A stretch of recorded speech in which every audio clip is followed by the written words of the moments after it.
Bienvenidos de regreso a Biblia y Teología con el Dr. Larry Trotter. Esperemos disfruten el siguiente episodio.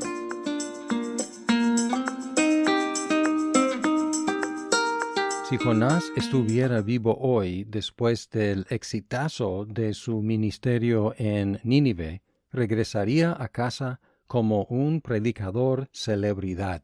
Entrevistas en la radio, podcasts, contratos de libros, circuito de conferencias, su propio ministerio llamado Ministerios Jonás o Ministerios Nínive, una cátedra en un seminario teológico, etc.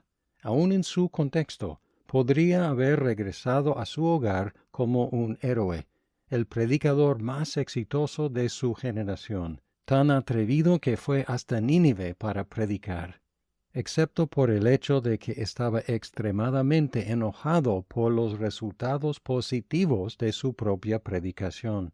La pregunta principal del capítulo 4 es por qué Jonás estaba tan enojado, lo cual reveló un problema fundamental con la forma en que veía a otras personas, y su actitud nos hace reflexionar sobre cómo nosotros vemos a otras personas. Ahora, hay dos maneras de leer este capítulo, o cronológicamente, o tomando los versículos 5 al 10 como una escena retrospectiva de lo que sucedió antes de los versículos 1 al 4. Parece que en los versículos 5 al 10, Jonás está esperando a ver lo que le sucedería a Nínive, mientras que en los versículos 1 al 4 ya está convencido de que Dios no iba a castigarlos después de todo. Así podemos ver 5 a 10 como algo retrospectivo, o, si lo tomamos cronológicamente, podemos tomar los versículos 5 al 10 como una última esperanza de que después de todo Dios castigara a los ninivitas. El último versículo del capítulo 3 dice: cuando Dios vio sus acciones, que se habían apartado de su mal camino, entonces Dios se arrepintió del mal que había dicho que les haría, y no lo hizo. Sigo leyendo en el capítulo 4. Pero esto desagradó a Jonás en gran manera, y se enojó, y oró al Señor: «Ah, Señor, ¿no era esto lo que yo decía cuando aún estaba en mi tierra? Por eso me anticipé a huir a Tarsis, porque yo sabía que tú eres un Dios clemente y compasivo, lento para la ira y rico en misericordia, y que te arrepientes del mal. Y ahora, oh Señor, te ruego que me quites la vida, porque mejor me es la muerte que la vida». Y el Señor dijo: «¿Tienes acaso razón para enojarte?» Hasta este punto el relato no nos ha dicho por qué Jonás había tratado de huir del Señor. Y aquí tenemos la explicación.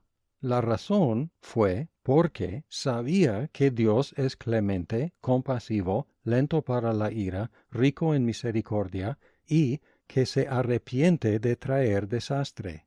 Esta confesión de Jonás era algo como un credo bíblico judío, que aparece por primera vez en Éxodo 34, 6 y 7, donde leemos: «Entonces pasó el Señor por delante de él», es decir, Moisés, «y proclamó: el Señor, Dios compasivo y clemente, lento para la ira, y abundante en misericordia y verdad, que guarda misericordia a millares, el que perdona la iniquidad, la transgresión y el pecado».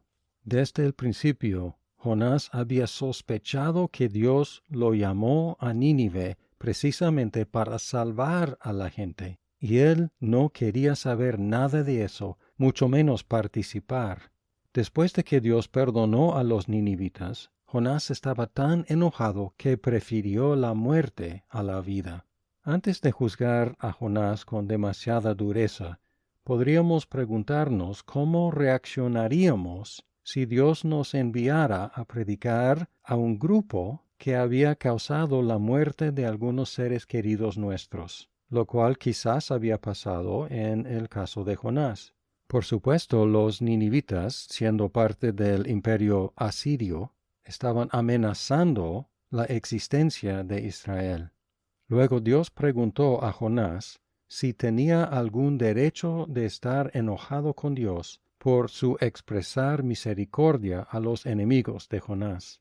Esta pregunta obligó a Jonás a reflexionar sobre su propia experiencia de la misericordia de Dios. Y este es el primer argumento de Dios en este capítulo. Si Dios había mostrado su misericordia a Jonás, ¿tenía Jonás alguna razón por oponerse a que Dios mostrara misericordia a los demás?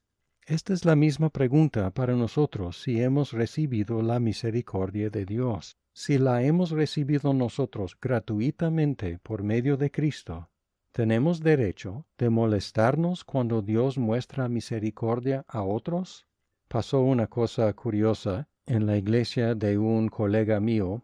Dos vecinas del pastor habían llegado a golpes en un desacuerdo y se odiaban mutuamente. Pero luego una de ellas se convirtió a Cristo y empezó a asistir a la iglesia. Más adelante, la otra señora también se interesó y quiso asistir a la iglesia. Pero la primera señora no quiso. A pesar de haber recibido misericordia, ella no quiso que su enemiga recibiera la misma misericordia. Y quizás esto nos caiga como ridículo o hasta chistoso, pero debemos preguntarnos, ¿hay alguna persona o algún grupo de personas que preferiríamos no tener en nuestra iglesia?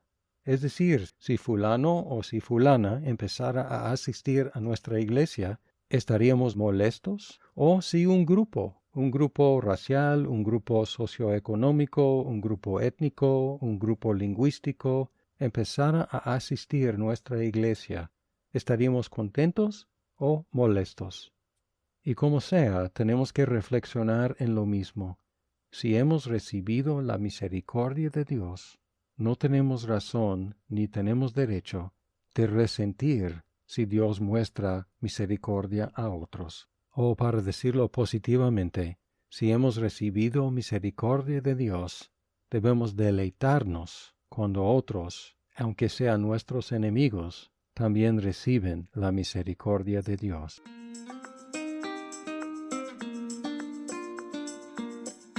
Muchas gracias por escuchar este episodio. Si estás disfrutando Biblia y teología, por favor compártelo con tus amigos. Hasta pronto.